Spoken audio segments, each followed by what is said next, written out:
Неодамна државниот секретар Марко Рубио објави во изјава дека белоруската влада се согласила да ослободи тројца политички затвореници. Андреј Кузнечик, новинар во белорускиот сервис на Радио Слободна Европа, и 56-годишниот американски државјанин Николај Шугаев. По ослободувањето, представник на Стейт Департментот Кристофер Смит рече дека САД работат на ослободување на повеќе затвореници. Но Кенет Јеловиц, поранешен амбасадор на САД за Белорусија, не е оптимист дека ослободувањето е дел од каква било голема промена во белоруската политика. On a humanitarian level. На хуманитарен план многу е добродојдено да се видат сите политички затвореници ослободени од белоруските затвори. Тоа е чекор напред. Но во Белорусија устануваат повеќе од 1000 политички затвореници.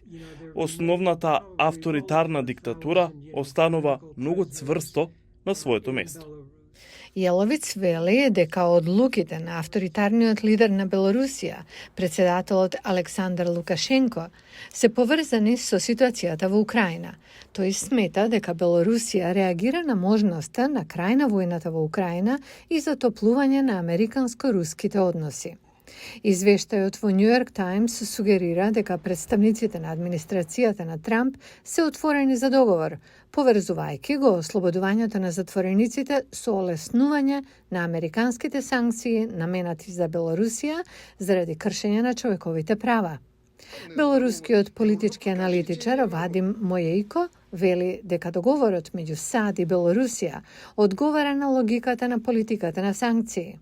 На мој взгляд, это Верувам дека тоа е јасна илустрација за тоа како функционираат санкциите. Ако Минск е подготвен да направи отстапки, да ги ослободи политичките затвореници во замена за олеснување на санкциите, тоа е резултат на успешен притисок.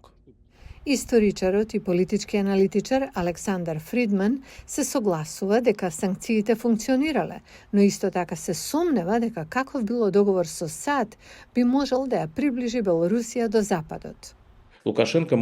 Лукашенко воопшто не би бил против договор со САД, но секако дека има руски фактор. Дури ако Лукашенко сака да се договори со САД, дали Русија ќе му дозволи да го направи тоа? Белоруската новинарка и поранешна политичка затвореничка Олга Лојко вели дека ги поздравува вестите за ослободување на затворениците, но јасно гледа што би можело да се случи следно. Сите знаеме дека Лукашенко е одличен во неисполнувањето на договорите. И на крајот, ослободувањето на сите ќе се притвори во не баш сите. И потоа никого. И тогаш репресиите ќе продолжат и ништо нема да се промени. Група нобеловци неодамна апелираа до американскиот председател и лидерите на Европската Унија, барајќи од нив да преземат итна и решителна акција за ослободување на сите политички затвореници во Белорусија.